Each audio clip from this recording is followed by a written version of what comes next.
Wow. What is this? I thought I ordered a fucking burrito bowl. Oh well. Fuck it. I need to stay hydrated. True. It's important for a gamer. Such as myself. The day where we talked about going gym, at 9 I woke up at 5, so that was Yeah, nice. what the fuck? Wait, how long do you work out for? Yeah, I mean, it depends. 1.5 hours or maybe. Holy shit. You jack. How long do you do it? Probably like an hour, yeah. But sometimes shorter, like sometimes like 40 minutes. I think If we win LCS, will you take your shirt off on stage? no. Why not? You know, actually, a guy from Fnatic and me made an agreement. If we win a split, I'm gonna rip my, I'm just gonna jump You're gonna off and rip rip my Holy shit. jersey on stage. But then when it was actually about to happen, we agreed on doing it backstage instead. But I had something underneath, What? Why did you do it? Are you No. scared? Wait, What, can you imagine the embarrassed? winning moment? The first thing that happens is me jumping up and just ripping my jersey. that would like get you hella fans, dude. Come on, you have to do it actually. Okay, if you want to do it, I'll do it with you. Yeah, No one's I ever guess seen me shirtless before. we're gonna get to work in the gym and get ready. Yeah, actually, it's hella motivation to get a six pack. Wait, do you have visible abs? No. Yeah, me neither. Sucks. Why? How did we get into this topic? So insane. Are you still jet lagged? I mean, I'm still a bit jet lagged, still struggling a bit, but it's getting better. Well, so far I went to bed at like 9, 10 every day, because my body gets up so early anyways. So if I go to bed at 12, I'm just gonna wake up really early. Here in NA, you play scrims on stage so much earlier than EU, so it doesn't even matter that I get up early. Mhm. Like, I still need to adjust, obviously, but Yeah, we basically stole EU's schedule when we were boot camping there. It's like we thought the EU schedule was so good, and then I think the NA teams that went to EU, I think it was just us and Cloud9, like brought it back here. yeah, before we used to have similar schedule where we played like, what was it, 3 games and then break and then another 3. But then at one point last year in Fnatic we had a long discussion about, how we would want the scrim schedule to look like, and we ended up actually forcing teams that played against us to just play 5 in a row. Wait, really? You guys started it? Yeah, I'm pretty sure it was what was starting it. Or at least part of it, because we had I remember we had a long meeting because we couldn't agree on when we wanted to meet in and when we wanted to end and all this kind of things, and then we ended up agreeing on wanting to play 5 in a row. I mean, it's way better. Yeah, Instead of playing like 6 games in 7 hours, you play 5 games in 5 hours. yeah, it's so like it more feels efficient. like you actually have a life. While the 6th game was always pretty useless because everyone would be so exhausted anyways. Yeah, exactly. It was usually a waste of time.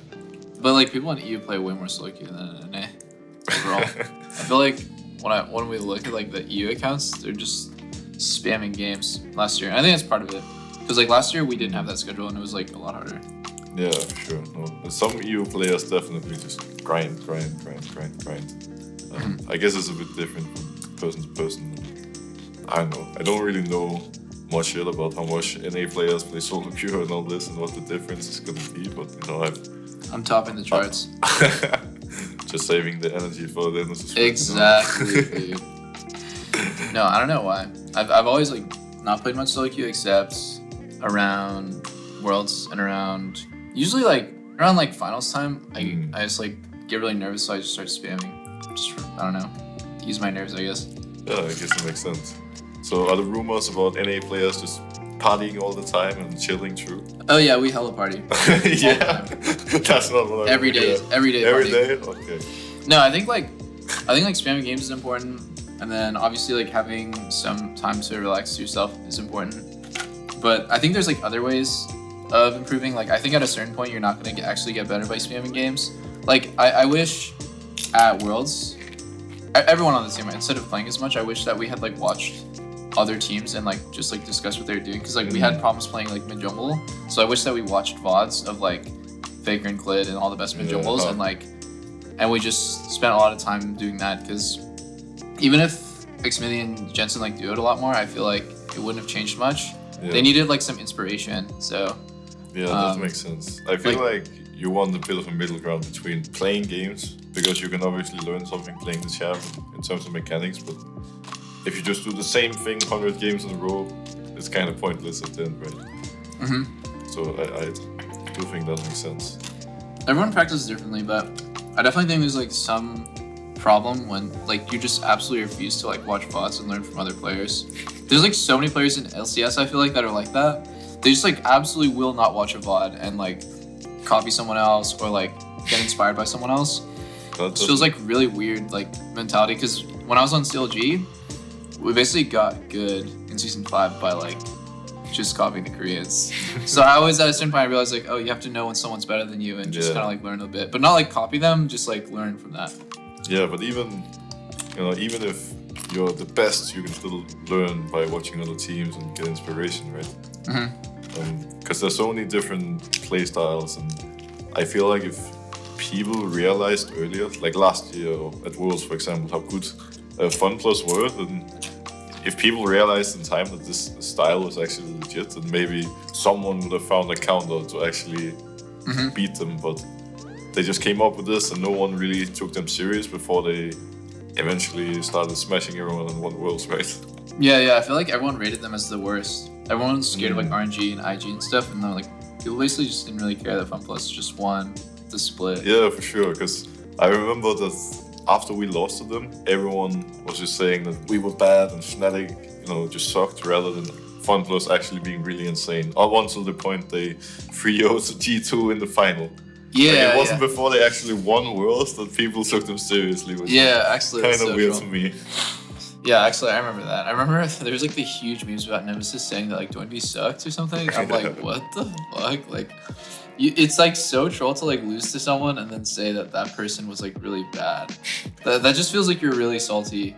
But anyways, I'm sure you have an opinion on that. I guess everyone has different perspectives, right? Because from my perspective, a Jungle perspective, it was really hard playing against Doublelift. Yeah. With how he plays the game, because he just always picks early game champion, always pushes mid. So I could never even cross the river because he's always there, right? Yeah. It's really hard to play against someone like this when you're a jungler. Like, you can't do anything. Yeah.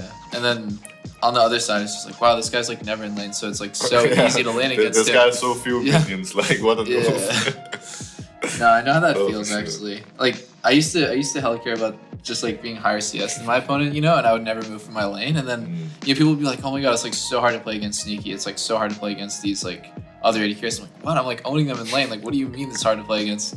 And then I realized like, oh, actually like moving around the map like stops so much. Like it actually is. It's actually so normal though. Like, I feel like every mid laner should know that roaming is like the key to winning. But even now, I feel like a lot of mid laners just like to sit mid. They don't like to do stuff. Yeah, I mean, I think it's general. It's a general thing for a lot of people, because I also see where someone like Nemesis is coming from, saying that this do and be style is bad, because in theory it is kind of weird that you can just log in Nautilus and just push mid and then roam all the time and actually get kills, but it is a bit deeper than that, right? Yeah. Sometimes being a team player can definitely pay off. Yeah, there's definitely like a balance, I'd say. Some people are like more team players, some people are more selfish. I think probably to be on a good team, you need to have like everyone. You need to have like the whole spread of players. Wait, so you guys play them in quarters or semis? We played them in quarterfinals. Oh snap! I did once. I'm not gonna lie. I watched the finals. Like, I think I watched a couple. Yeah, but the semis and finals, and I didn't watch quarters. Too sad after losing groups. Yeah, can't watch. I mean, that is pretty understandable. Yeah. Usually when you drop out of Worlds, it's not the greatest feeling. Yeah, you don't really care about Worlds after for like at least a couple weeks. Yeah. And especially because you guys, it was not like you could stomp the smash or anything. Like, you could actually have made it out. Like, it wasn't that far off, no? Yeah. Actually, I had a dream that I literally dreamed last night that we were at Worlds and we lost out in groups again. And I was like, fuck, this is deja vu, number like 7 or something. Like, where I'm 1 game away. And for some reason, in the last game, I ended up picking Sona Tom. And we lost, and I was like, damn, why did I play my last game, like the most important game on Sona? But like, dude, honestly, I have nightmares about Worlds. Like, no meme. Like, it's actually like, I wake up, like, so my heart's pounding. Like, holy shit. Wait, actually, you made finals, right? Like, it's fucking crazy. Doesn't that feel crazy to you that you're almost a world champion? Yeah, I don't know. To me, it's pretty crazy how and I don't want to come across as mean or anything, but it is really crazy how much I've achieved in like these 3 years. I feel like, I feel like really lucky because you're far from the only one who's been at Worlds so many times and just are so close to actually getting out of groups. And I've been there 3 times and got out of groups every time somehow, which is really mentally, like very. Fuck, dude, give me some luck. Well, I guess that's what I'm here for now. Dude, honestly, like, it's either I'm so cursed that everyone I ever play with is doomed to stay in groups, or like at some point, someone's luck will rub off on me. Yeah, I'll become a lucky player. How many splits did you win on the other hand, though? Because that's a pretty high number too. Yeah, I won 7. Honestly, I feel fucking lucky. Like, I think I'm pretty blessed, like, to have won every split that I played in for like 4 years. Because I took 1 split off. Yeah. So I didn't win that one, but yeah, I won like pretty much everyone that I attended, except for like one of them for like 4 or 5 years since like season 5. That's next. But like, I swear it's just super lucky. Like some of these are going game 5. Like anything could have happened. Did you watch like the finals? Where I watched on Israel. I watched both finals last. Yeah, it's like literally like game 5. Anything could happen. Like we could have easily lost this. So I feel like luck is a part of it for sure. You can't say that I would have won those 100%. Like I think it was like. Every matchup is like 60-40, 70-30, something like that, 50-50. But I don't know. I have like some extra, like the way that I play in NA. I feel like people think that when I go to Worlds, like I like choke or like I don't play the same. I actually play the exact same, and I think that's the problem because in NA I'm just like mechanically I'm better than everyone else, so I just get a huge lead. And then at Worlds I'm like, wait, I'm going even. Like, what do I do now? and then I try to do some shit, and it's like, oh wait, that didn't work. Fuck. But yeah, NA like feels like you can really outclass your opponent super hard. But at Worlds, I feel like the skill difference is not that big. If like 2 world-class players play against each other, there's not that much of a skill difference. No, for sure. So yeah, you have to play a bit differently. I think that's when teamwork and draft and stuff really matter the most. I feel like it's also a bit of a shame, like in terms of thinking about Worlds, because you guys actually made it so far at MSI. It's like everyone has just forgotten about that, which is kind of sad. And it's always kind of the same thing, I feel like, because when you play one tournament and then a new split begins, like everything is just forgotten on the spot. Because it was the same with us, right? Like we went to the world final, and then the moment G2 started taking over in the following spring, like it was just Yeah, I remember it was like Fnatic is like the shittiest team. Fuck that team. Like, exactly. G2's the greatest. And now with the MSI final, the same thing, because you beat. It was IG, right? We beat IG and then lost to G2. Which was, to us was really insane because they completely dumpstered us in the world final, and then next tournament you actually take him out. Yeah. It was really insane. It was super fun to play that match. Dude, Skarner is actually so OP against like aggro players because they like you can't outplay Skarner. Yeah. Like, there's no like mechanics that matter against that. I mean, you need a bag of 1300 gold and then you can outplay it. Yeah. So then. Holy shit, dude. Yeah, I mean, I agree. MSI like should matter, I guess, but I mean, does anyone really care that G2 won MSI? I think like the G2 fans care, and the G2 fans like always bring it up and stuff. But like in the grand scheme of things, I think winning MSI doesn't really mean too much. Like, can anyone really remember like who won the last MSI before G2? I mean, it was RNG, but like those games aren't super memorable. Like people don't really care. So really, every single year. Real competition starts around like summer playoffs and Worlds. I think that's when it gets like really fun and intense and stuff. Actually, losing in LCS made me realize that I actually care a lot about winning here too. I like you know how like you take shit for granted sometimes because it's just so normal to you. So like for me, like winning here is so normal. And then like we started losing a lot, and before you came, and I was like, wait, this sucks. Like I actually hate this so much. Like I need to start caring more. So it was actually good. Like you caught me at a good time. I'm like pretty tryhard now. It's kind of interesting to me because in Fnatic, like we would always lose at the start of every split. Like every split was the same. I think maybe 1 split out of 6 I've not been in this position that way. Wait, really? Oh my like, god. We would always have a really slow start. I think last spring split we were like 1-5. Oh shit! That was worse than us. Yeah, that was pretty harsh. And I don't know, we would just always have such a poor start, and then towards the middle we would end up turning it around. It's kind of funny because like me and Reckless, for example, we got so used to it, like to an extent. Like it's kind of sad that you get used to something like this, and we always wished it was different. But I can definitely feel here that no one's used to losing. Like you're just used to going in there and just smashing everyone and winning every game, right? Yeah, so, no, that's right. I don't know, there's a bit of stress and frustration, but I think the team is taking it really well, because sometimes when things are not going your way, there's a lot of, I don't know, negativity and emotions in the air, but here it's like everyone's still working together and being really nice to each other, so that's really cool. For sure. Interesting. I mean, things can get pretty toxic when the stakes are high. I think at Worlds, if you get into a fight at like the boot camp or something, it can, like the negativity can be like a lot bigger, but yeah, I think we're all pretty mature at least. Like no one's gonna come into work like fucking with a really negative attitude and just like make the whole thing really unproductive. So maybe you and Reckless are just really mature at dealing with that kind of stuff. It's good though. I agree. It's really important to know how to like lose and and just I don't know. I guess because I heard last year as well that you guys were actually struggling in this because you won every game and it was hard to improve, right? Yeah. We actually got like really on edge. Like we were actually like so mad all the time because we were winning every game, but we're not playing perfectly. Yeah.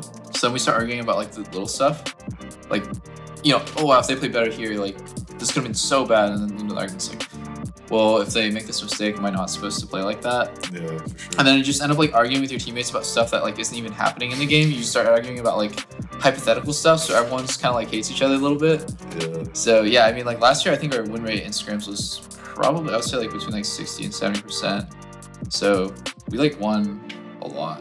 And nowadays it's not doing so hot. Nowadays I think we're sub 50%, but we're working on it. Yeah, I don't know. I don't remember it as being that bad this, I don't know, these past 5 days or something while I've been there. Oh yeah, while you've been here. I'm saying like since the start of the split. Like I don't think like we've not been smurfing on everyone and winning every game, but okay. But yeah, for sure. I don't know. The split has just been so messy. Because there was some games with Power Builder, with Trendfire, with me, and there was like so many question marks around the visa and when it's approved, if it gets denied entirely, and there's been, I don't know. Yeah, that would have sucked, dude. Really weird so for everyone, so stressful. Yeah, that would have been very not good. Dude, imagine, like, what would you have done?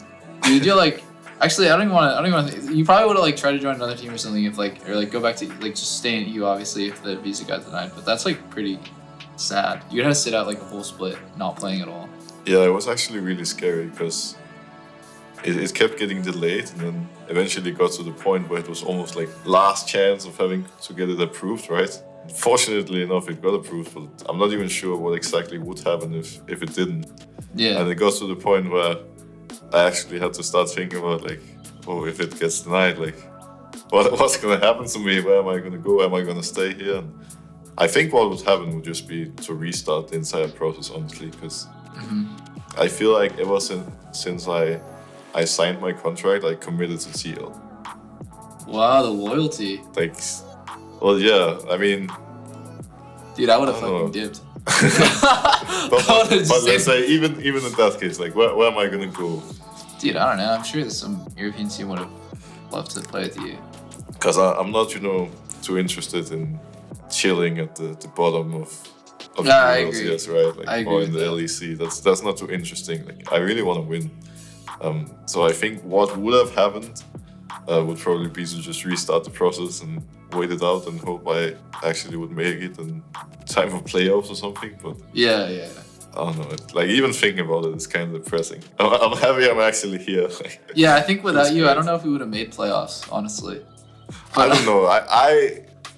I think Schön did fine, but I think there was definitely some issues around. I feel like everyone was just like kind of chilling and kind of waiting for me to arrive in a way. Yeah, I know what you mean. It's like hard to admit, but I feel like nobody was really trying their best. Like, obviously everyone's here physically, we play the games. Everyone's like, no one like doesn't show up for work, but like, I feel like it wasn't intense at all. Like our practice now with you here is definitely a lot more intense. People are taking these more seriously.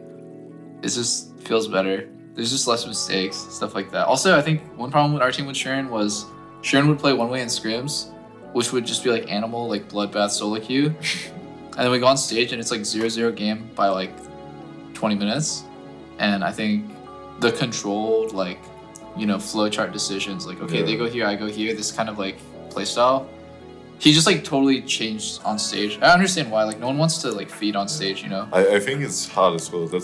I feel like that's one of the things you have to learn as a rookie, especially as a jungler, because from solo queue to scrims it's already hard, but then from scrims to stage it's like a different world, you know? Like it's completely different, I feel like. And then you go from like stage in LEC or LCS to worlds, and it's like even more different again. In scrims, you can often just run around and kill people because they're not really paying attention or not taking it serious enough or whatever. And then on stage, everyone's maximum try hard, and you have to put in so much effort to get ganks off and to make things happen, right? Yeah, I know exactly what you mean. Like in scrims, it's like you know bot lane is one side's gonna get double killed at some point in scrim, like no matter what. And then on stage, it's like the winning bot lane. You have to know what to do if the enemy bot lane isn't gonna just like in you. Like you have to like get a huge advantage somehow without killing them. So I think it's like it is two different games. Feels hard for anybody, especially Sharon. You know, he came from OCE, but it's gonna be hard for him. So I feel really bad for him that he played on a scuff team and he didn't have too much experience. But I think the community's like chilled out with him, and that's good. And I think the rest of us should probably be blamed more because we're all veterans and playing like shit. Doesn't feel good. 4-game Senna, dude, what's up? Yeah, no, like honestly though, if you remove the Senna games, like it's like we're 3-1. It's not so bad. We can just pretend that we're 3-1. It's kind of funny though, because I feel like Senna actually turned into a bit of a meme. Like it's a huge meme. Yeah, like it's like the best meme because there was like some of those games. I'm just hovering. I think it was the second game that I watched, and then I don't remember what exactly went wrong, but I don't know. I never at any point thought that Senna was an issue, and then I log on Reddit, and it's like, oh, Senna's so bad. I never want to see Senna again. Yeah, I think I know exactly what you're talking about. Like there was a dig game where legit like we had a split push comp with Rise, and I was sitting mid the whole game AFK. Yeah. I can't actually do anything. Like I'm 1v3 mid, and then we're about to end the game. We trip one, hit them, and they ace us in their base, and it's like fucking double seven. So useless. I'm like, dude, this is like a 0-0 game, 40 minutes. In scrims, every time my ult's up, someone dies. And on stage, my ult's up. I'm like, okay, guys, like, can anyone force a fight? Can anyone like fight them? Everyone's hugging their turret. Like, what the fuck am I supposed to do? Yeah, but it was, I don't know, in that game, like, even if you played a different champion, maybe you could have done more to actually carry and help, but you actually, I don't know, as Senna, there's just nothing more to do. Yeah, I agree. I don't think Senna's hard to play at all. I think probably one of the easiest champs in the game. Luckily, though, she's not AD carry anymore. She's a support. What's up? Not my job. Saved. Did you I'm still hovering Senna every game in LCS. Like, I don't care. Did you enjoy playing Senna, or did you? Yeah, it was so chill. I'm like, I just think when I play this champ that if my solo lanes don't like call for my ult or use my ult, it's not my fault, you know? Like, I'm just chilling. I'm playing Senna. So are you the type of player that enjoys playing like champs that are very different than AD carry? Because I know regulars, for example, sometimes find it really chill and really nice if you could play like tanks or Karma. mages or supports and this kind of stuff, right? Yeah, I think it's super chill because when you're like the carry, you play like, I don't know, Xayah or something, you have to do so much damage to be useful. And then there's always like something you can do more to do more damage. Then when you play shit like Senna or Sona Tom, which is what we were special last year, you don't have to do anything. You just sit back, you press your buttons. Like there's really nothing extra you can do. You don't look at the replay like, oh, I could have done like 100 more damage here. You did the max damage no matter what. And it's just like so relaxing to play that kind of style. I don't know. It must be the same for jungle. Like Lee Sin versus, I don't know, Sejuani. Yeah. It's like, wow, like if I hit that Q, we would have won the game. And then you play Seju, you're like, bruh. Yeah, pretty much. It's pretty similar. I don't know. I think AD carry is actually just pretty easy now. I played it for 9 years. Can't imagine like if there came. I don't think there was ever gonna be an AD carry that I can't play. Oh, except for Draven. No Draven? Only no Draven. Please no Draven. Why not?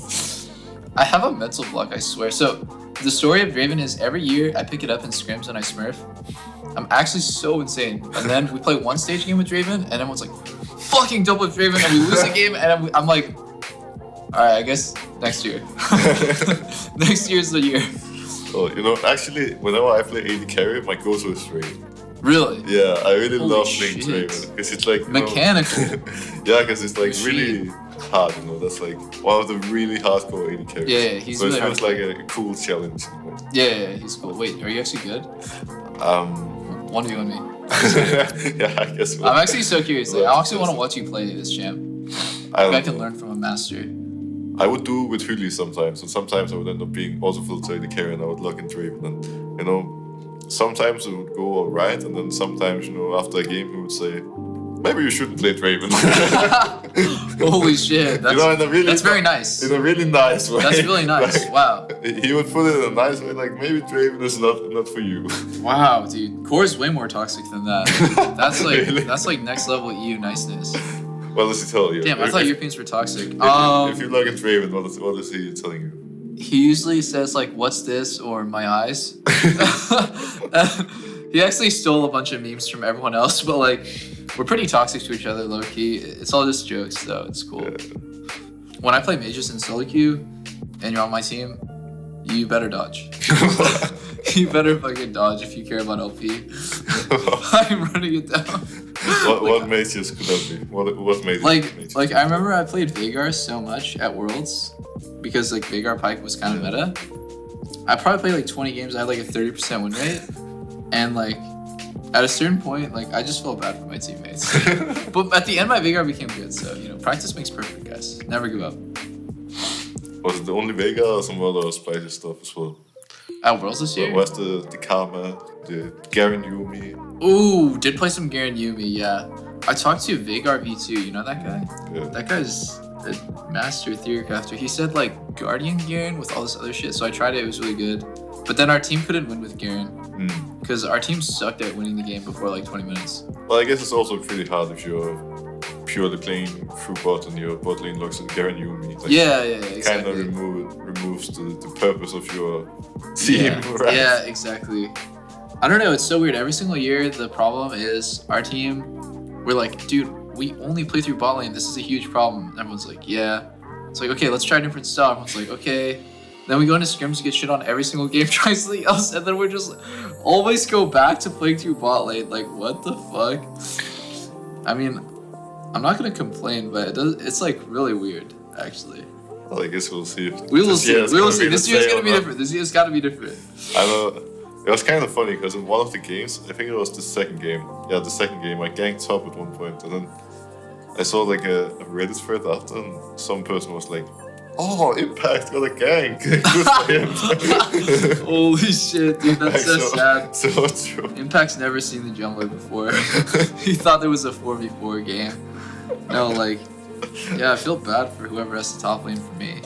Just like, the coach is always saying like, guys, we have a super strong bot lane. Like, I literally draft to win bot lane. Like, our team plays well through bot lane. We need to gank bot.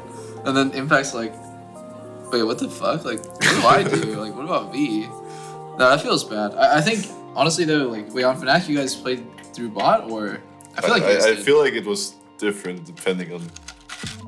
It depends on the year, I would say. I think in my first year, in 2017, it was mostly through bot and through Reckless. Then second year, it started that way, but then I don't know, we had a period where we played a lot mid jungle. Like me and Caps actually, especially at Worlds, had like really insane synergy. And I feel like when we started playing with Weebo more, we also played towards top because he plays so monster aggressive. You know, when Weebo is playing, you better have your your top lane ganks ready because Holy there's shit. some fighting going on up there. Yeah, both top laners are always 1 HP, right? Exactly. Like better perhaps always top fast. And then last year, a bit of I don't know. I think we were relatively flexible, depending on the draft, of course. I actually feel like we're pretty flexible. Yeah, that's good. We always try. I think it's just really weird because in scrim sometimes like there's such a huge skill gap bot, so the enemy bot lane just ends up in like a really bad position, or they're like 1 HP. It's like we'd be trolling if we didn't all come bot. You know, like we would actually be actively like Yeah. trying to lose the game if we didn't do this. So we just do it, and then it just keeps like it's like a cycle, and it never stops. Well, if it actually has worked like that for many years, then no wonder if it's hard to avoid getting just a little bit complacent. Yeah, I know exactly. That's pretty hardcore, you know. FBI and Keith had to body check me, and then I'm finally back. No, I'm finally back to reality, boys. FBI and Keith saving the split. They did. If we win the split, FBI and Keith carried. Alright, well, that does it for this dinner. Thanks, Broxah, for having dinner with me, and I think it's time to go. Alright. Boom. Boom. Ow, I hit my head.